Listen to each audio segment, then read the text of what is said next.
Welcome to the Courageous Journey podcast. In this episode, I'm joined by Armin Shafee, and together we dive into deep spiritual insights and personal growth. We share experiences about surrender, letting go of the ego, and discovering our true selves through spiritual practices. This conversation is filled with beautiful wisdom, reflection, and moments of connection. I hope it inspires you on your own journey. Enjoy the episode. Armin, my friend, thank you so much for taking your time and agreeing to create this beautiful episode with me. Thanks for being here. Yeah, thanks for having me. I'm honored.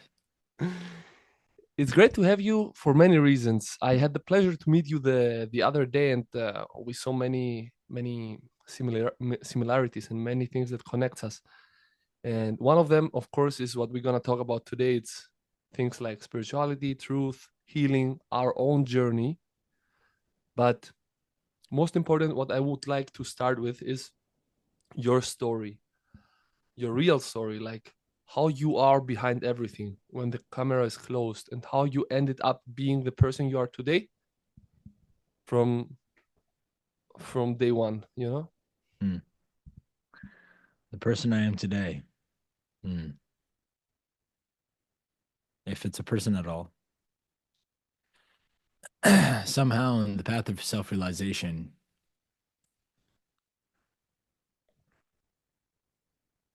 the person you are starts to fade, becomes like a distant voice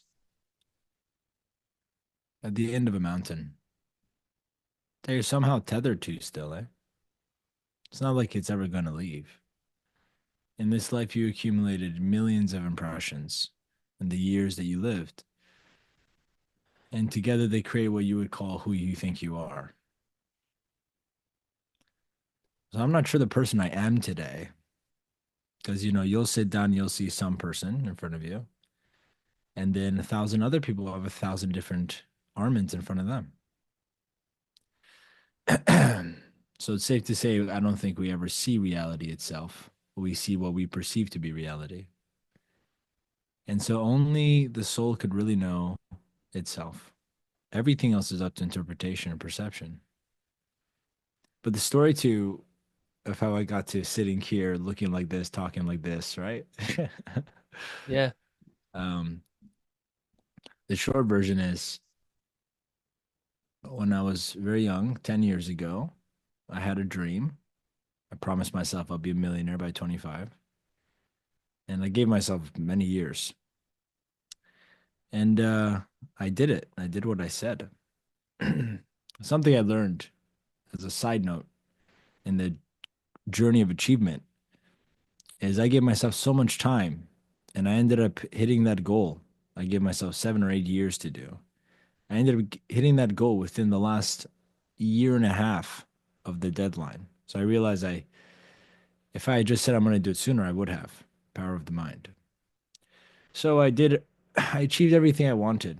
Anything I could imagine, I achieved. I mean, I really wanted to prove w that I can get anything I want. Even when I don't know if this is like an incarnation thing, but even in high school, I was like, I like that girl. I'm gonna date her.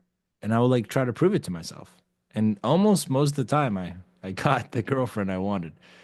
And this was kind of the ego that I'd been living with. And so I went into the business world. I wanted to be a millionaire. I wanted to have a big company. I wanted to have many employees. I wanted to feel like I have power. I wanted to have recognition. I wanted to have reputation. I wanted to have respect. I wanted to have awards. I wanted to have any woman I could dream of. I wanted to have my dream woman. I wanted to have the body I wanted. I wanted it all, you know? And for the most part, I got all of it. I got the nice cars. I lived in the beautiful places. I lived in the places I wanted to live, not just in the luxury homes I wanted to live. I had the cool friends, the high status friends. I became high status myself. I won several awards. I made the money. I was admired. I was respected. I was everything I thought I wanted. And somehow, no matter how much more I got or how much more I did, there was always this feeling of something missing. And it was starting to scare me. At first, I just thought, it's because I don't have everything. right? First, I thought I made a million. I'm like, I just got to make 10. And I didn't make 10, but I made multiple more millions. I thought, okay, but nothing's feeling, nothing's changing. I should feel a little less that something's missing as if I'm making more. And it was it was an interesting time, the beginning of my spiritual awakening. I was always kind of connected to God in a sense. Like I always had God in my mind. I was a kid. I was a Muslim family converted to Christianity. And I was like 12 years old singing in churches. Like I grew up, around Christianity. And I knew Christ in a very personal way, and I knew God in a very personal way. Like I would speak to God like openly in my bedroom. I was, 10, 11, 12 years old.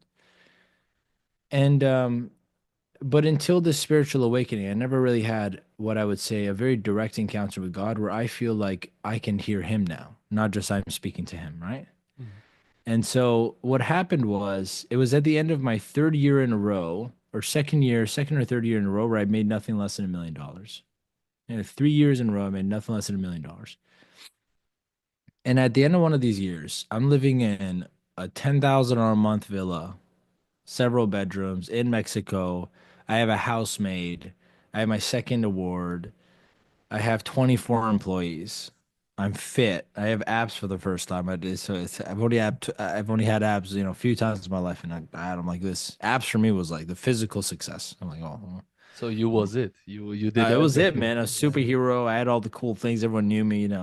And I was sitting there miserable. That's why I was so confused.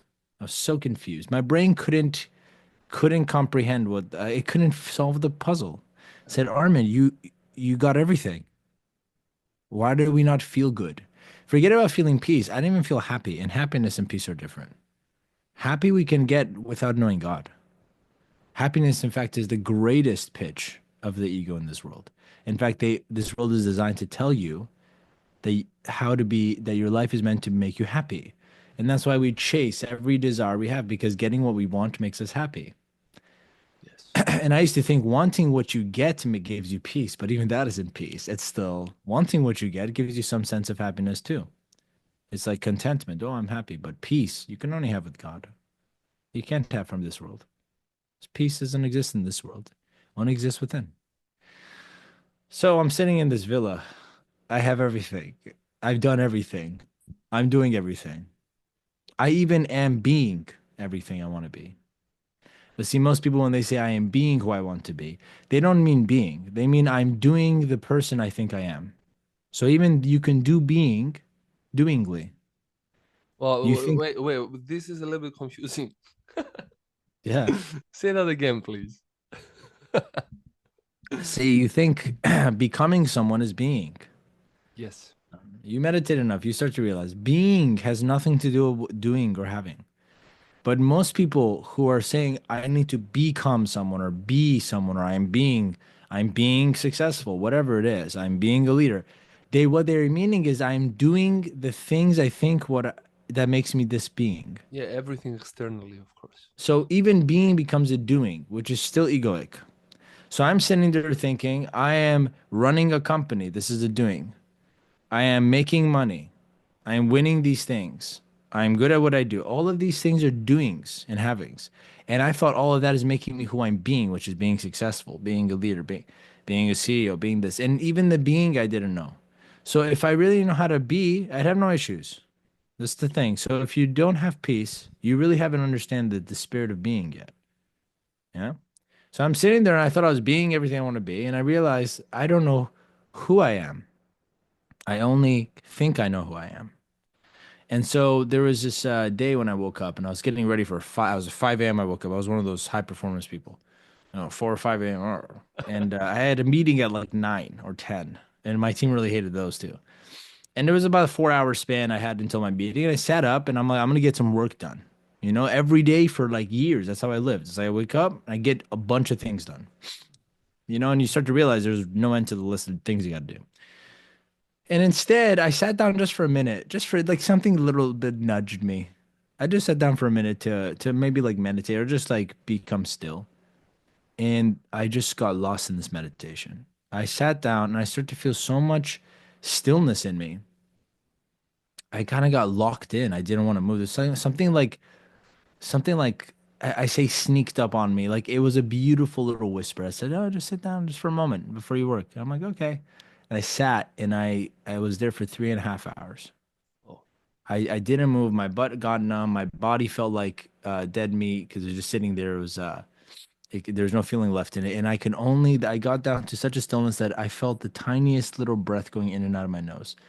And I sat there for so still for so long, I broke into this vortex of presence, I call it. I suddenly could hear the birds outside the door, the air conditioner fan. I can hear my own heartbeat so vividly. I was connected to everything. I could feel everything. I was everything. And this beautiful euphoric joy came over me, this love. I started to tear up. I started, you know, crying. I could feel this spirit take over. And I was bathing in it for quite some time. And finally, it kind of like started fading, and I opened my eyes, and what was that? And so that was the first impression I ever got because every day I was very miserable. And for months at that time, I was feeling this pit in my stomach every day. It was scaring me because it was like this depressive feeling, like a black hole sucking out yeah, energy from the middle of my stomach area. So I felt like I felt terrible inside, and I would be on camera, like, pretend like it's not there. So finally, this thing brought me peace to that stomach area, I feel you. and this peace came over me. And ever since that moment, I was obsessed. I wanted to know what this was. I got very addicted to the not addicted. I got very like magnetically I was pulled towards this feeling. Can I just ask one question in that? Yeah. Like, did you go there consciously, or did it just come one day randomly? Because you were feeling this void, this depressed, Both. dark thing, and then Both. we start seeking Well, ways no, to. this one came in, swept and saved me. Cause Yeah, because if I had not had that little nudge to do that, I would have kept going, man. yeah, of course. So this is a God, there's divine interventions. Sometimes when we're really stubborn or God can hear our hearts like he wants me, but he's really pulled in there. Sometimes God intervenes. And that was an intervention for me because I was I was not looking towards God. I was just crying out of like desperation, but I wasn't seeking peace. Yeah, I wasn't seeking the solution. I thought I knew the solution. So that was an intervention. I got very lucky. It was grace. It was grace that came in and that morning just randomly. Right? Just I didn't plan for that to happen. I didn't know it's possible for that to happen before. I've meditated, but I never experienced that before. And I meditated for a while before, but never like that, never that long, and to feel the sense of separation between my body, like I felt a gap between me and myself, and that was the freedom, that was liberation. I realized I am not who I think I am, and I experienced it. I didn't just read it somewhere, because you read it and you go, "Oh yeah, for sure." It's like no, you got to experience it. It's like the Celestine prophecy, like it has to totally. happen to you. So that threw me into this curiosity. Now I started becoming a seeker. Now I was a seeker. I was like, I want to know what that was. And I'm like, God, what was that? And I still speak to God, but I'm like, you're speaking to me. Like, what is this? So that week or a week later after that, I told my team, I said, listen, let's take an early vacation. I can't force myself to pretend to work. Like I need something screaming inside me to stop everything I'm doing. So I told my business partner, they said, okay, no problem. I took an extra week off. So 2 weeks before the holidays, or a week before the holidays, we all went off. So I had no meetings anymore. And I went into this 1 week Vipassana retreat of my own. I say like I did it myself in my bedroom. I didn't leave my bedroom unless it was to eat or drink something or go to the washroom. Actually, even the washroom was in my bedroom. And every day I got up and I spent the entire day being in silence and being in stillness. And it was very difficult. It was very difficult because I had so much stress, so much anxiety, so much samskara built up in this body. So it was tough. I went through like I don't remember if it was 7 days or 10 days. I'll have to one day try to find memories of it or something. But let's just to be safe, say it was 7 days. From like a Sunday to a Sunday. Where I only had a few meetings in the week because I had some things happen. It was funny. I had this huge deal going down. I was supposed to work with someone really famous. And 5 days into me doing this every day, it just coincidentally in the oddest way just kind of fell through. And I looked at it, I'm like, hmm. I wasn't supposed. That would have been 100 times more of what I was living. So I'm like, I don't need this. So God started to actually remove things from my life that wasn't meant for me. So 7 days, every day, I would sit down. I would wake up. I sit down on the carpet, in front of my bed, and I would go into meditation just like I felt the other time with the pillow and the back against the wall, and then I'd fall asleep, and then I would intuitively, I was listening to my body. I'd feel like I should lie down. I lie down and fall asleep for 4 hours like this.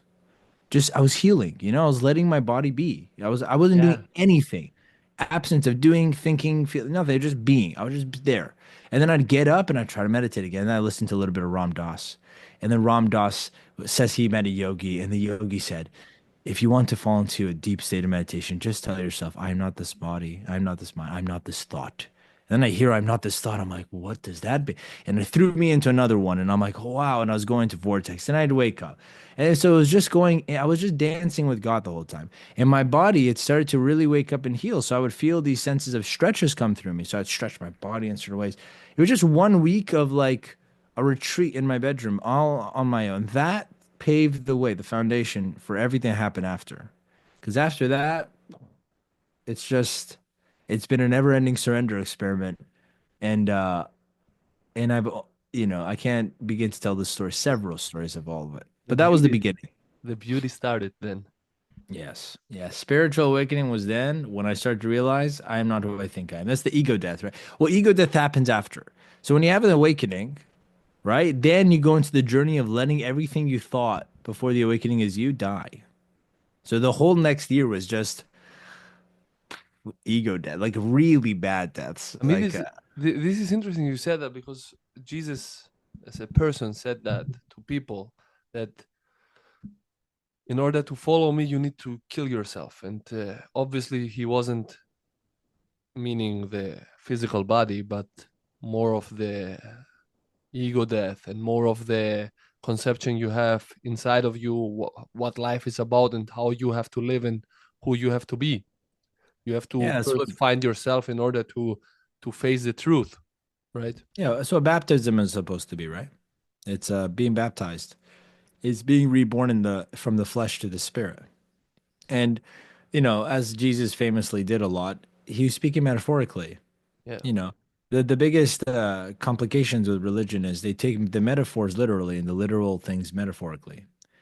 And so that's it's This is one thing I would tell him next time I gonna have a meeting with him. I'm gonna tell him, why did you do it so difficult for people? Just speak simple terms. People do not gonna understand. Only those who will do the work, of course, and that's also the good part of it. But just speak simple, I'll tell like. you. I'll tell you. I've had heart to hearts with Christ, with God. I'll tell you. Please. It's not that it was not simple what he did. It's that it was not literal what he did. It was very simple what he would say. But he never spoke literally. He spoke very rarely literally. Literal is because it's the language of ego, it's the language of mind. And if you only give a divine principle to a person through a literal meaning, then they will never experience what he's saying. They'll only think they know it conceptually, right? So it's like, for example, what is it? Turn your cheek. If someone hurts you, turn your cheek. That's a very literal saying. There's nothing else you need more of that. But then there's other sayings where it's like the dying, you must be reborn of the spirit, right? The other one is if your eye is adulterating, right? It's like rip your gouge your eye out or something. Like those are not literal, obviously. Or there's that the light of the body, right? This is in the book you recommend. The light of the body is in the eye, and if the eye is only open, and Yes. then that's the eye that then the whole body would fill filled with light. Well, they go literal. They'll be like one eye, which one? It's like no, they're talking spiritual eye. So it's not that he was complicating. It's that when you start to, and I don't know about you, but the deeper I go into my romance with God through my stillness, silence, and meditations, the truth comes through me very poetically. I mean, it doesn't come in as like I am God. It's like he doesn't speak that way. He doesn't, he doesn't come in like Yes. be all love. Everything is love. It's like he doesn't know. He comes in and you know what he does? Like for me, I receive God's words in poetry. I will stunningly say, I'm like, Father, you are the ocean, I'm the wave. Like it will come like this.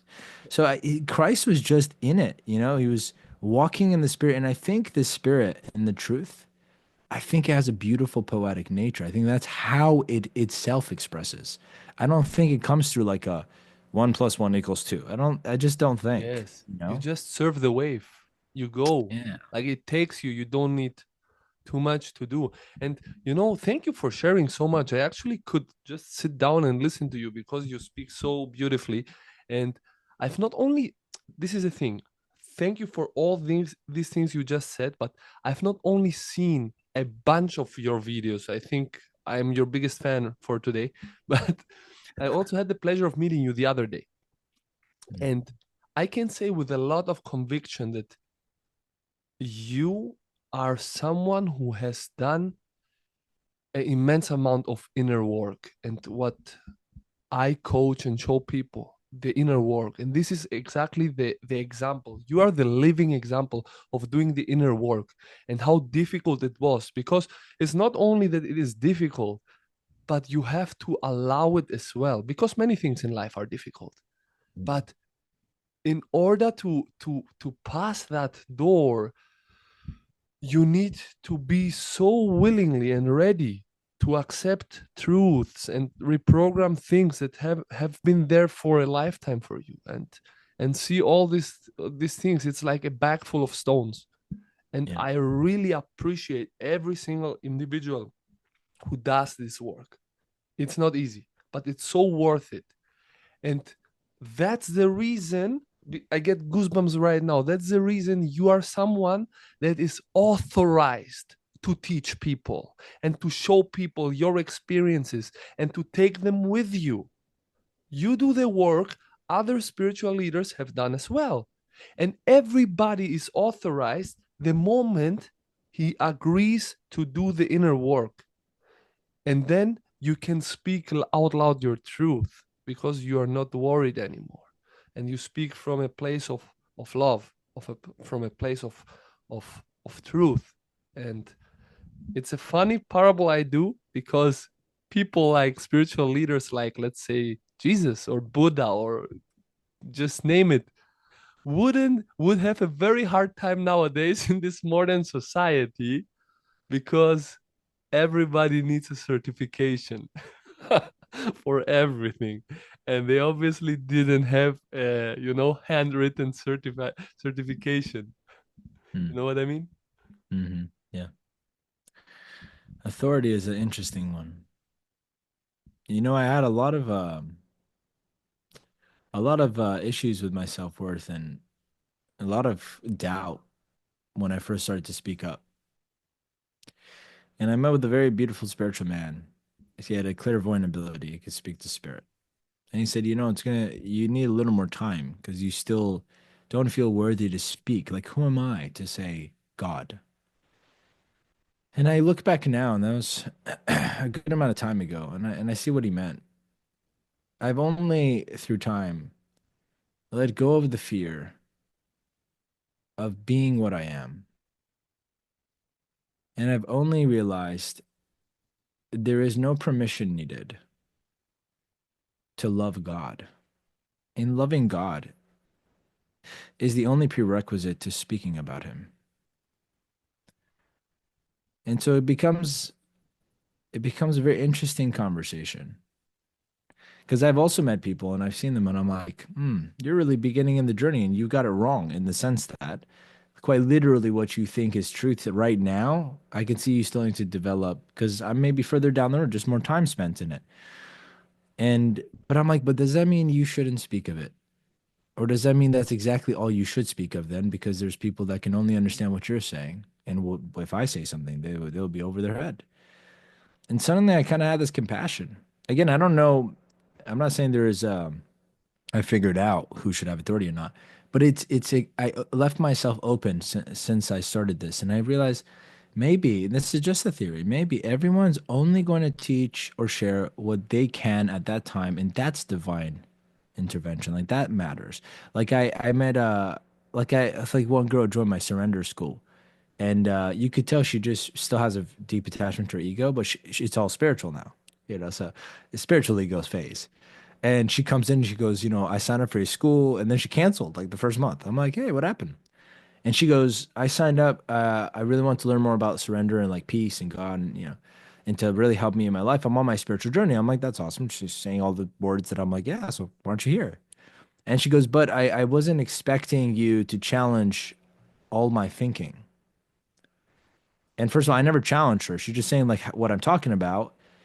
It threatens her thoughts, her thought process. Yeah. And I heard that. I'm like, isn't that why you go to someone to question your thinking? It's like, how else do you learn? Right. And I looked at her and I saw her post and I see her Instagram and she speaking about God and spirituality everywhere. Yeah. I mean, but she canceled. She won't even show up to call because here's a person who's, in a lot of stillness, unfiltered, just speaking what is coming through. And what is coming through, which to me I'm interpreting as truth with God, is threatening her ideology of what she wants to believe about God.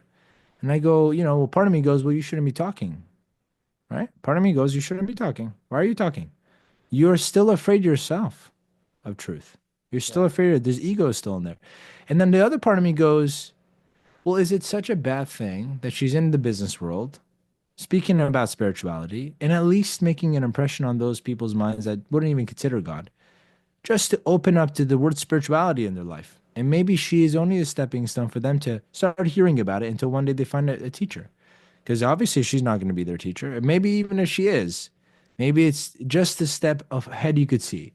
So, it gets very debatable. And I just don't debate it anymore. Oh my God, everything's happening is supposed to be happening. So that person's Yes. supposed to be doing this. That's great. Yes, and I'm happy everybody for it. speaks from his place of awareness at the moment. Yeah. Yes, Yeah. and as you said, sometimes people need time to understand and to learn their lesson, and to be in order to be ready to speak when they arrive to the other lesson. And it's fine, everybody, you and me as well, we needed time to go Mm. where we are today and to see, and we have seen ourselves from many different angles, and that's fine. And we always develop a bigger understanding, I'll but give you it's a humility check though. Something that please. I do a lot. Not for you, I'm saying for us, Yeah, for yeah. people like us who have done more work. I always remember there are several, many countless wise beings out there that would hear me speak and go, kid knows nothing yet. So I always remember that. I'm like, I know a few of them myself in my life. I'm like, if that person really heard me speak, like I think so highly, right? Sometimes I'm like, oh wow, this is good wisdom coming through. And I'm like, if that person has spent years more than me in Mm. silence meditation, deepening of yoga and practice, I'm like, I wonder how they look at me. And I always wonder, and I always think about it, like, they're probably sitting there like, Armin still doesn't get it. I'm like, well, how do I not get it? I know it. So when you think of that, you go, it's all a joke. It's a divine joke Yeah, of the mind. So it's like it doesn't really matter. If yeah, you're speaking that, great. Speak that. I'm so happy for you. Sometimes I'll see people sharing the wrong message. And I say wrong. I mean, like quite literally telling them how to go deeper into ego because they think that's God. Like an idea of like you need to be in control of your life. But I'm like, how do I know? Maybe that is the necessary step for a person. I mean, I worked myself into burning out to lead to God. I mean, so it's like if I was doing it all wrong, how did it oh, lead to God? I was It's kind pretty of right. deep, Yeah, you yeah, know? yeah.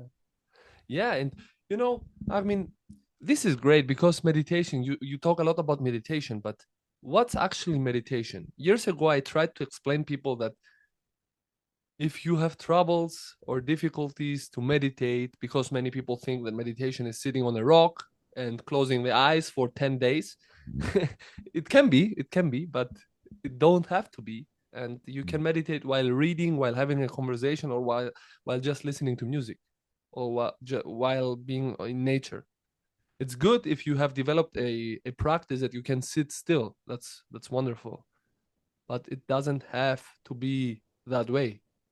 You can develop different types of meditations, and I want to make that clear to people.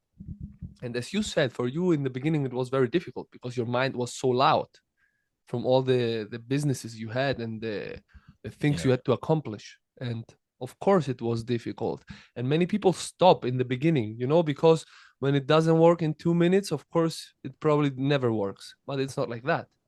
How would you encourage people to just keep trying, even if it's a little bit weird in the beginning, because the Hmm. mind is always louder than stillness? That's a great question.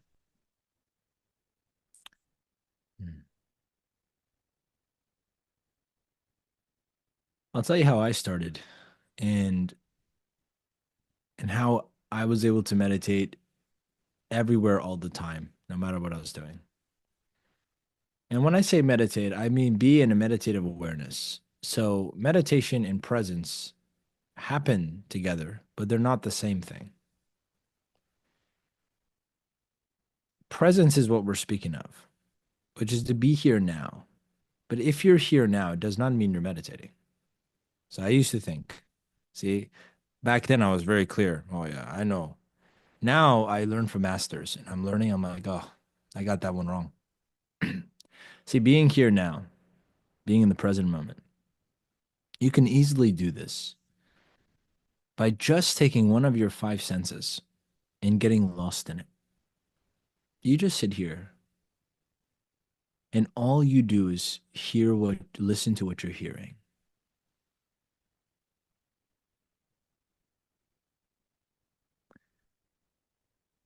You'll find it brings you a sense of joy because when you're listening to what you're hearing, you're not thinking. And the absence of thoughts is the only space where real peace and joy can enter. Thoughts, they close the door to true nature.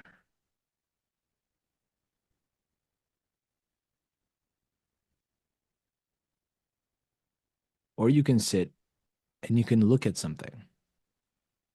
You can slowly soften your gaze and just get lost in the thing you're looking. Seeing it, really seeing the presence of that thing you're seeing. Or even taste your mouth. Just pay attention to what it tastes like. See, just eating is one of the greatest ways to become totally present because all five senses are activated. You smell the food, you see the food, you taste the food, you hear the food as you're chewing it, To touch it. you're touching the food. If you could just fully eat, fully, consciously, presently, you'll feel joy. You'll feel God. You'll feel the spirit and the essence of your own energy just there with you. So being present is one thing. I used to again think being totally here now in my senses, it's the gateway into the now, and the now is meditation. No, this is my own correction for me, actually. You're giving me an opportunity to I correct made the this. same. See, meditation is only when we're concentrating on God. And this is how the masters I'm learning from, they teach this. Meditation is when we're in a total concentration on God, on the I that I am. And so you can be totally euphoric going through life, just being present. And a lot of the hippies live like this, right? I met them. You met them too. They're always very jolly and oh, it's so good. It doesn't mean they're meditating. They're in a meditative state, don't get me wrong. But the actual act of meditation, the practice of it, is to go to God. This is what it's really for. It's kind of like prayer. So see, meditation, there's 8 steps, Yoga Sutras of Patanjali. And in order of the Yoga Sutras of Patanjali, the first few Yoga Sutras are just about how you live. So you don't disturb yourself or become a person that can't be still. So it's really just a lot of moral and ethics. But steps 3 to 8 is in order. The posture, just to make this the spine straight and still, so that like the highway, the energy of God can come through the spine, because that's the signs of God there. Then from just the posture, it's your ability to be able to breathe. Manipulating the breath is how you manipulate the very life force, the energy coming through the body, which is God's energy. It's God is all energy coming through us. So if you can't even control the breathing, you can't control the self, the body. Yeah? Only when you master just posture and breathing, then we get into what becomes meditation.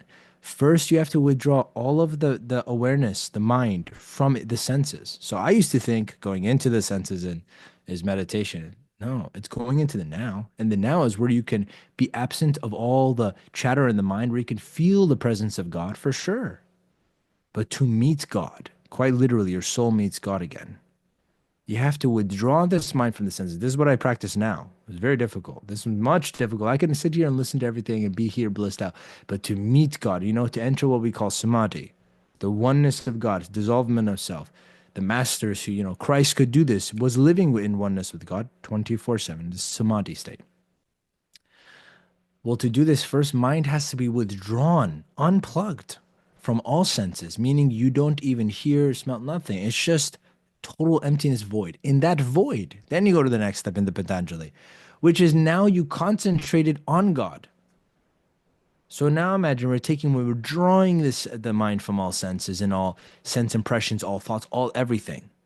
Now it's just sitting there, this entity, this mechanism, spiritual mechanism, this mind, and then you focus all of this on just God, and then you actually enter meditation. Meditation becomes now the experiencing of God's aspects, anything of it, maybe His love, His joy, His light. You're experiencing God, but you're still you experiencing God. Samadhi becomes the next evolution of this, where you're so much in the experience of God, you totally let go and surrender. You actually lose awareness of your body, and now you're in samadhi. And this is the yogis and the rishis that go 13 days, they're on a rock, they come back. What happened? Yeah. So when we say meditation, it's really one step right before you become one with God. It's the closest thing to what would be death, but deathlessness.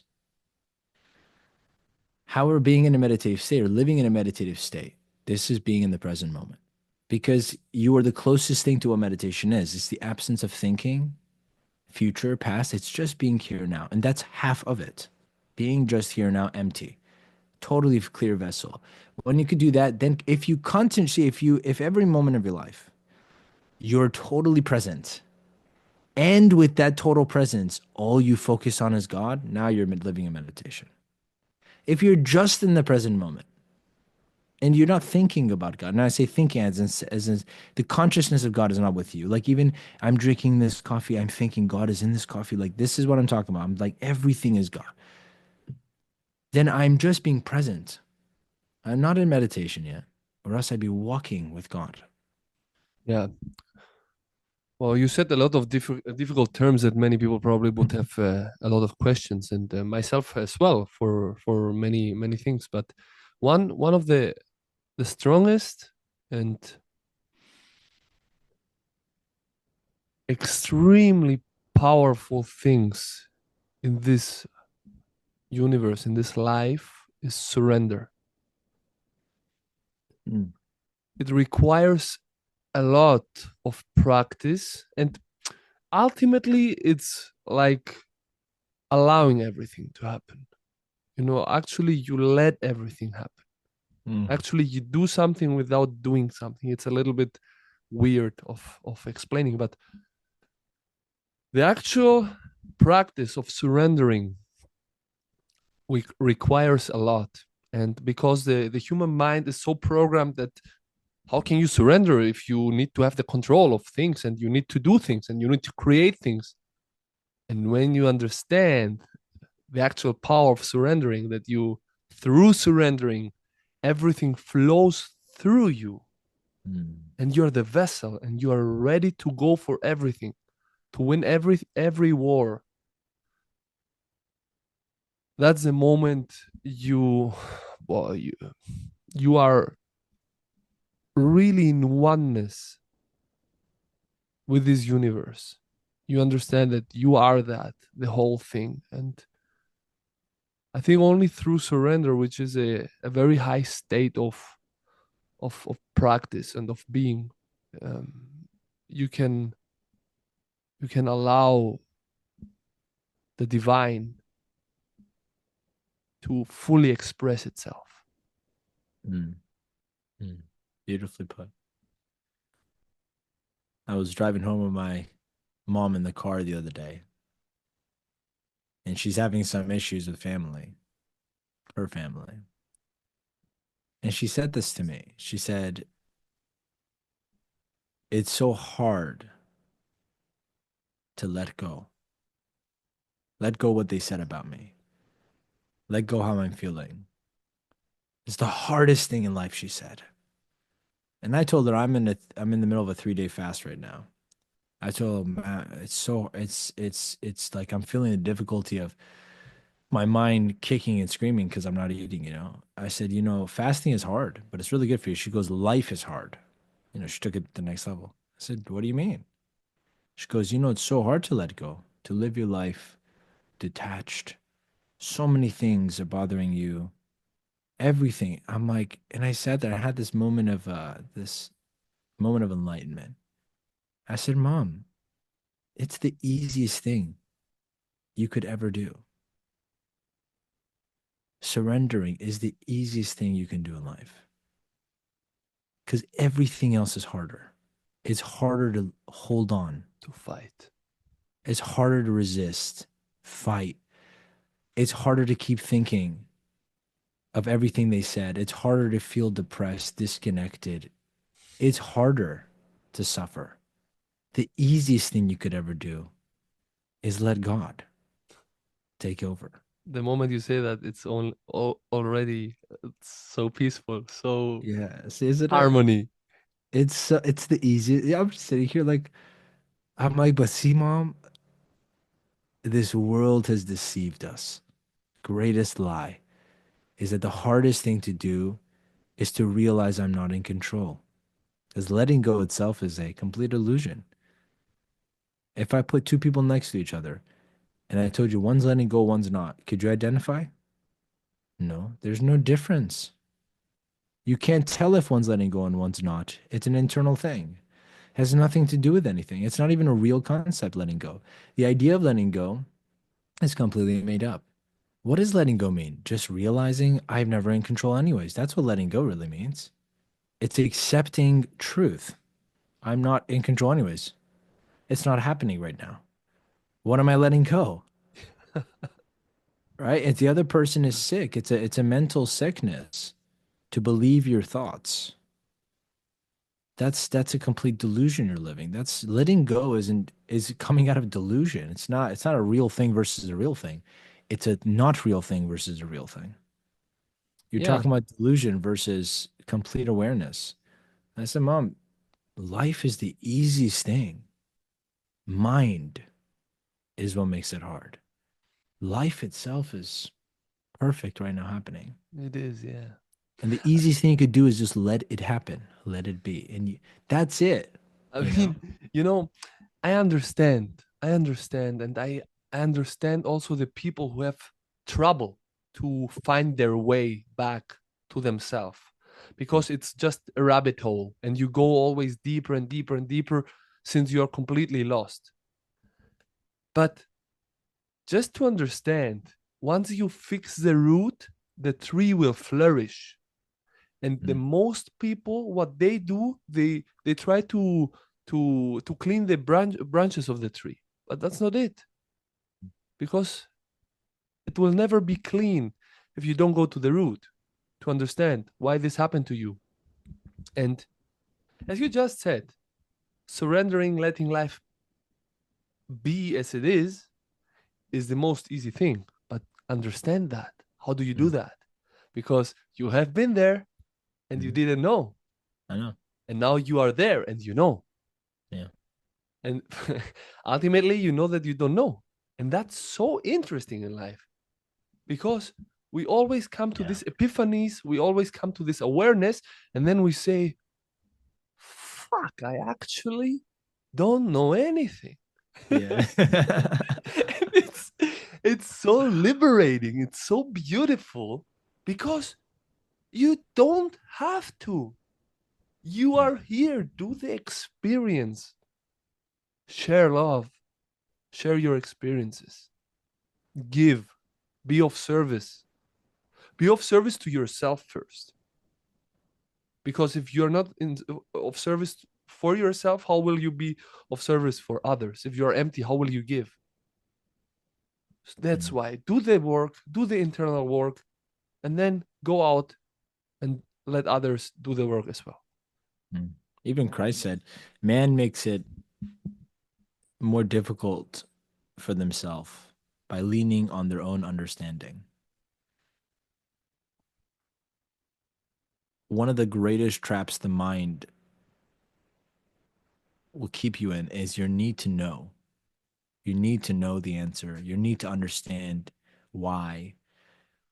And the greatest liberating experience I've ever had was a moment where I realized I don't need to understand what's happening in order for me to be with God. That was the greatest freedom I had because my brain was a strong intellect. So I had to make sure I understand it all because I also want to teach it sometimes. So I'm like, oh, I better understand this. And I remember I was sitting at a hotel, this beautiful hotel in Mexico with a friend of mine, James. And this is one of my like special stories. And there was a couple weeks where I was in psychosis. You know, I would go out. I couldn't go out with people. I think I told you about this. I was around people, and I'm like, I feel crazy. I don't, because I couldn't sit there anymore. I was seeing through them, Yeah. and I couldn't interact with them. I couldn't be a normal person. So I felt very like self-conscious. I wanted to go home. So I was in the psychosis for like a few weeks, and it was after my samadhi experience. So I was like trying to adapt back to life. I'm like, what's going on? Nothing's real. And I remember sitting there with him at this hotel, right? And he was someone who I had just recently met a month before this. And actually I got him on the surrender path. You know, like we met out of nowhere. He was a salesman. I told him, I said, you know the law of attraction? He goes, yeah. And I go, imagine you focused the law of attraction on God, then what would you find in your life? And he's like, wow, you know. So he started following me and started doing weekly calls. So this is like was my student, you know, not really, but he was my person I was meeting with and sharing my insights with. And so he was in this beautiful bliss state, and I was in this psychosis. And we're sitting there at this hotel, and I'm looking at this extremely gorgeous scenery, right? The ocean's in front of me. The sun is glistening like magical sparkles over the pool and the thing. There's all these people. It's a beautiful day, and I'm freaking out. I'm sitting there like unable to enjoy any of it because I'm thinking I'm not real. This isn't really, you know, I'm freaking out. And I'm like, none of this is real. You know, I couldn't enjoy it. I'm like, God, where are you? I feel like I'm lost in darkness. And I look over at him and he looks at me like this. And I go, how are you feeling? And he goes, man, I'm so blissed out.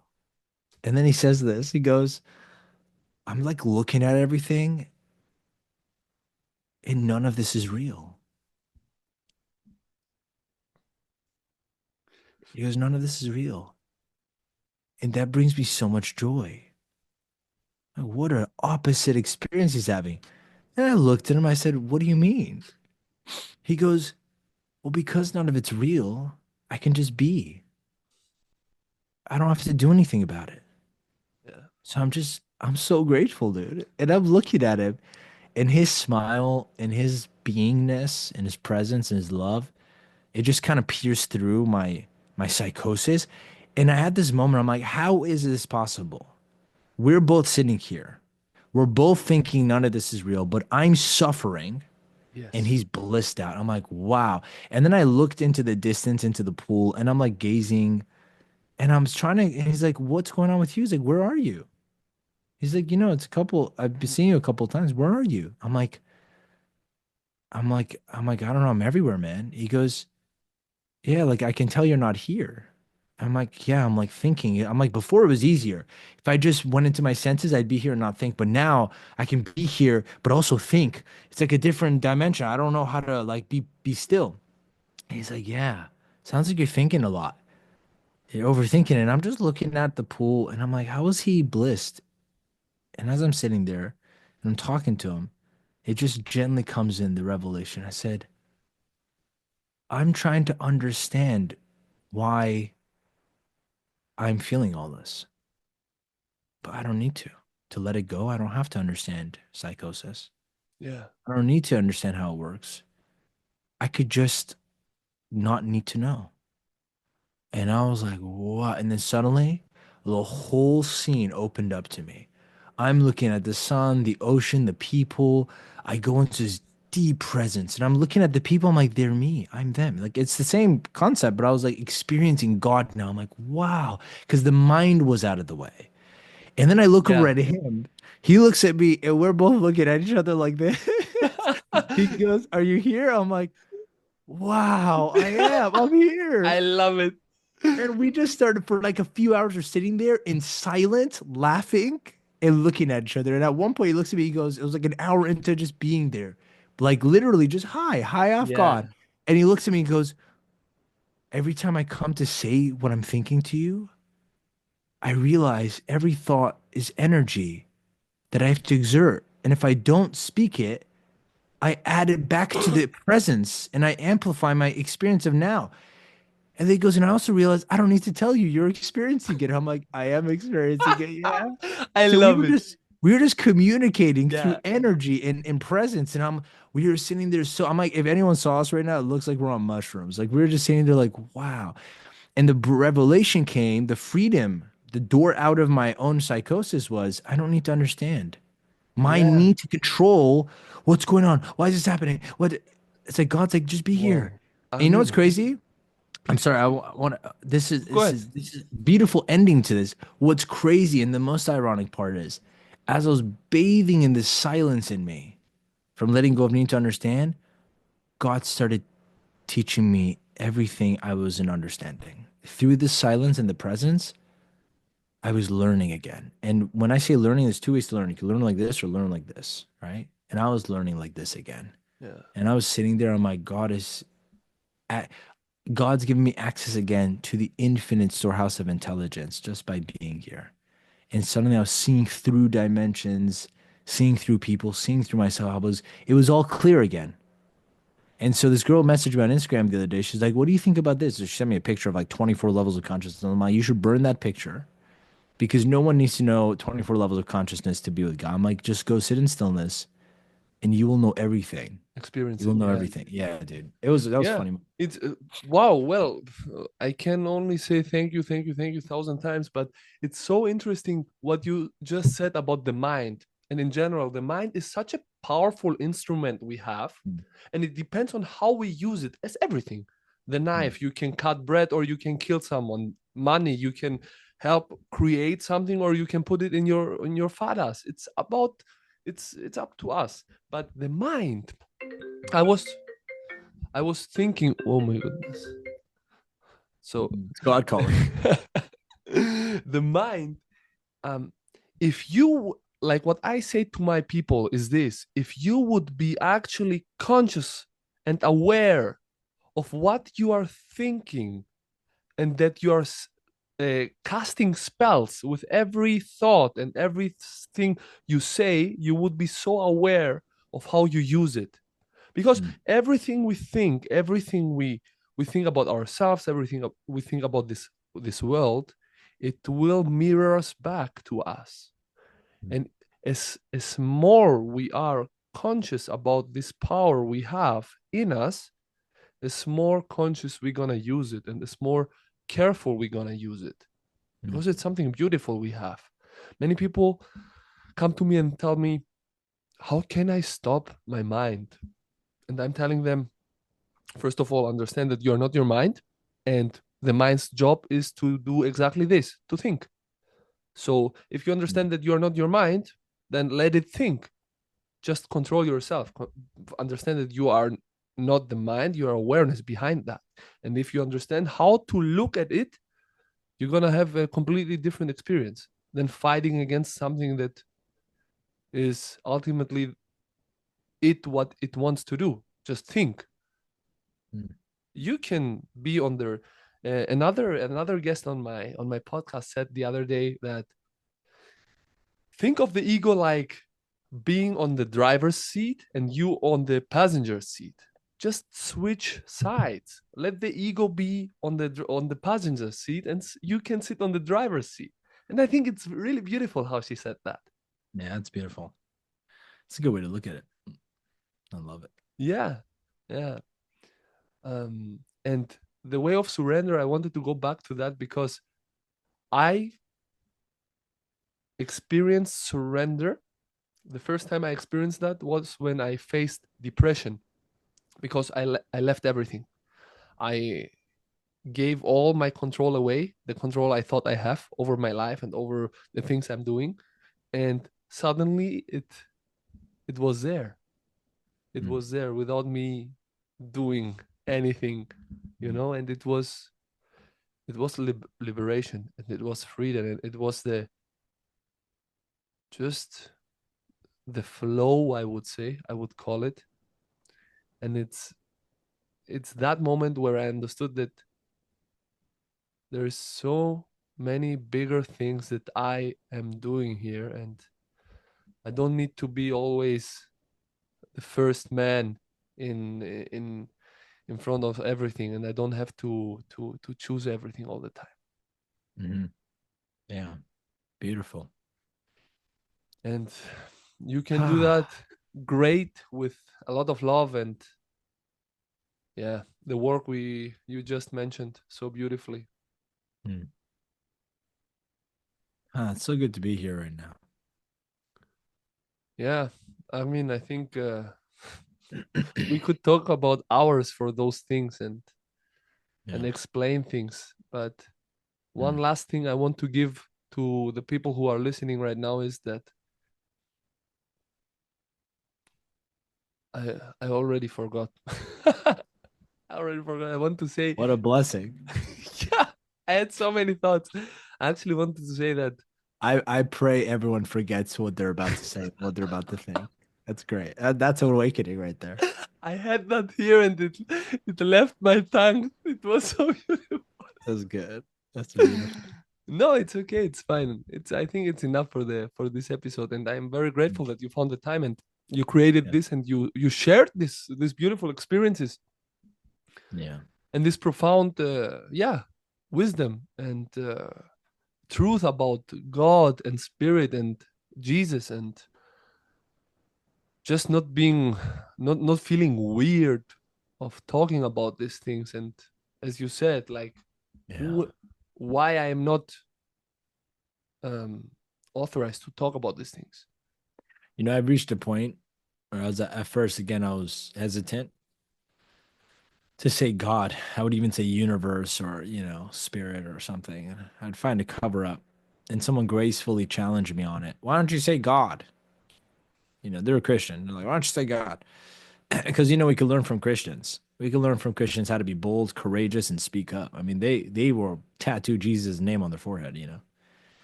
And so someone like gracefully challenged me. And then like a week later, I got the confirmation from God Himself to start using the word God in my content and what I talk. And I'm like, really? Are you sure? Like, am I allowed to? Yeah. I was very like, I'm scared. Am I worthy? But I've reached a point now where I genuinely would feel weird if I didn't say God in How relation beautiful. to anything I talk about. Yeah. If I'm a part of a group of people and they speak for more than 10 minutes without any awareness of spirit, who they are, or God, that's weird to me now. Yes, It's yes, and changed. yeah, yeah, yeah, yeah. I mean, You that's know, great. Yeah, and it's like being around, it's like being around unconsciousness and nothing judging them. It's just, it'd be no, weird for me. I'm like, how long can you guys keep this up being totally unaware of your true nature? Wow. That'd yeah, be yeah, weird. no, It'd be no, weird for me. nothing against them, but it's difficult if you have passed a test or passed a class to go back and do it again, Yeah. because you know That's a the good way to lesson. put it. Yeah. You It's a you good way know to the put lesson, and it's kind of boring to sit around that. it. Yeah. Nothing against those people. No, no, no. So much love to them, but as I said, it's not the time anymore. Yeah. That's a graceful breakup. That's a very graceful blessing breakup. Like I have less and less people I talk to now, and most of my calendar is filled with people that I'm either like helping learn stuff, right? And then I'm funny enough for me, I left the business world, but I got placed back into businesses from God and surrender experiment, where I don't talk about God at all, but I show up with God in my mind the whole time as I'm working, and I'm doing all this work that has nothing to do with God. It's like I am being the expression of God the best I can, and I realize it's the places where no one is saying God that your presence is required, you know. Maybe we don't talk about it, but the presence is required. But it is weird to me now to for us to like for me to talk to people or to be around any form of us completely being unconscious, deceiving ourselves, being delusional or lying, that there isn't God, that we're not spiritual beings, that there isn't consciousness, that we do think we are who we think we are. Like it's to me, it just looks, and now that's weird to me, and I'm grateful I'm there because at first I was thought I was weird, but now I'm like everyone else is weird in a loving way. I'm like that's so weird. You're just going through life not asking any question, Yeah. not questioning anything that's logically even not making sense. Like you actually think you're here to do what you're doing and that's it. To- There's no way. Like, if I had a logical argument with anyone, they wouldn't win. I mean, there's too many illogical factors to thinking that there is no God, that you are who you think you are. There's just too many inconsistencies. It's not a reliable intelligence. Real intelligence is spiritual. And I know because I was a strong intellect in the mind before I, had my awakening. So I look at that and I go, you mean to tell me you really never wonder what's that voice in your head? I mean, that's the easiest one.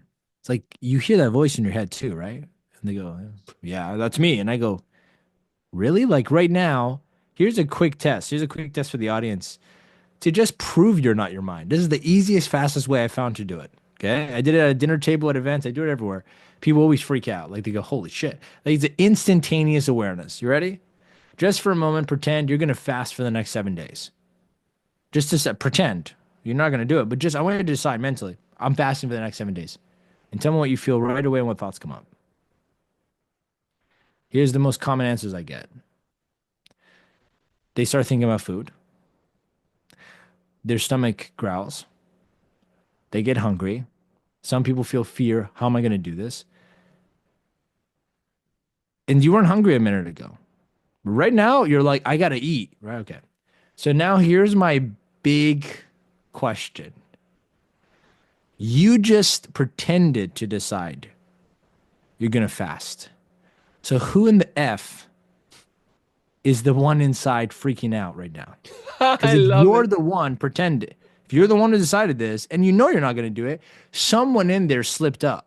Someone slipped up inside because they knew, they didn't know you're pretending, but they just showed themselves. They started thinking about food, got hungry, freaked out. Who is that is the question. Because if you're the one who decided you're going to fast and you're kidding, that can't be you unless you're, not all there, but you are all there. So who is that? So there's obviously something that's not you living within you. That's the mind. That's the ego. You can't argue that one. It's pretty simple. There it is. Did you make your own stomach growl? Did you make yourself think of food? Why would you? Why would you completely contradict what you just said? And why would you freak out if you know it's pretend? So there is a very clear difference between you and the awareness that you are and the mind that you're living with. And when people think I am the mind, I'm like, really? Right now, just decide you're not going to think for the next 10 seconds. Who's thinking now? Right? If you're the one deciding with your free will, but something's opposing it, that's not you. Right? Easiest way, man. Easiest way to be instantaneously aware. That's a great experiment. Yeah. I stopped mm, not not debating because I will never probably, but I stopped trying to convince people, and I know that you as well, but I stopped trying to convince people what's good for them. Yeah. And I stopped trying to to try to prove, and I stopped trying to help other people if they are not willing to. Yeah. And that's freedom for myself too, because That's good. I was thinking like, oh, I learned so many techniques and breathing and this and that and here and that, go and give it to everybody. But no, some people are not ready yet, and maybe Yeah. they will not be ready in this lifetime or in the next, but Yeah. at That's one certain, wisdom. yeah. And That's wisdom. That's free will, actually. If someone has to desire God. I mean, you have to desire truth, or else truth will become an extremely terrifying thing. Like it becomes psychosis if the soul isn't ready. It's like a premature 100%. there's such a thing as premature awakening. Now that might be our judgment of it, because again, I also consider everything happening is supposed to happen. So maybe that person was supposed to premature. Like I even heard a yogi once say that if you get an abortion, that child has already agreed, signed the soul contract to die before they were born with you. So why Yeah. are you feeling guilty? And I'm like, wow, it's like so everything's fate. So yeah, that's there too. But from a logical perspective, I go, yeah, there's premature awakening. Like someone may not be looking, and then they see, and they have like a mental breakdown, and so it's good, man. It's early on, I caught that trap where I was like, I knew a lot, and I just wanted to push it into everyone's head, and then I realized I'm like, you can't sell truth, man. Only ego sells. God doesn't sell. God invites. So I kind of let that go after a few months of That's realizing this beautiful. doesn't feel right. But now when I hear someone's questions, I have this intuitive feeling, and God, like I always ask God, based on a person's questions, God will tell you, like, yeah, yeah, they're like introduce them a bit. You're not gonna be like, you're not who you think you are. No, you ask like what I call awakening questions. Lovingly, yeah. Awakening questions like, hey, who are you? That's an awakening question. Hey, who's that voice in your head? If you do the experiment, if that's you, then who's that? Oh, you're right. Hey, isn't this a pattern? Didn't you just say this and this? That doesn't make sense. There's a glitch there in your matrix. Yeah, and usually people start talking Yeah. from themselves. They start, and you let them. You listen. Yeah. So we can definitely inspire and support and accelerate someone's awakening, but we cannot ever force it on someone. That is like it's spiritual rape in a sense. It's like Thank you. person doesn't want that intimacy with God yet because they're afraid. Like even Christ said it, right? Some of them are so, and it's in the Matrix too. Some people are so dependent on the system of their mind, they will fight to keep it. And it's like, okay, that's okay. Like, but in those cases, because of my background and your background too, around like just success coaching, like I have other skills, I usually tend to help those people a bit in their matrix, like in the rules of their mind, because I see where they're at. So I'll help them like through personal development. May not be Yeah. specifically spiritual wisdom yet. But I go, as long as their life becomes more positive, they'll get one step closer towards being open to feeling God. Because a positive life is definitely a prerequisite, in a sense of it's not like black or white, but it's definitely a very helpful foundation in order to start seeking truth. If you have a negative life, poverty, this health, it's very hard. Those sometimes lead to breakthroughs with God because, He intervenes. But most of the time, if your mind is disturbed, you have no capacity to want to know God or love. So even if we help people become more positive in their life or have a positive life environment, right, which is what personal development is, making money is all that stuff usually, or health, all those are kind of side roads Yeah. to nudge them onto the real path. So I think it's all working. All roads lead to God, you know? All roads lead to God. Amen. Beautiful. Amen. Amen. Yeah. Wow. I mean, thank you so much. That was such a great conversation, really. I really appreciate it. And I'm grateful Mm. that we found the time to connect. And Yes. Thanks for inviting me. yeah, I think this episode is done with that. Much love. See you when I see you again. Yes, I'll see you.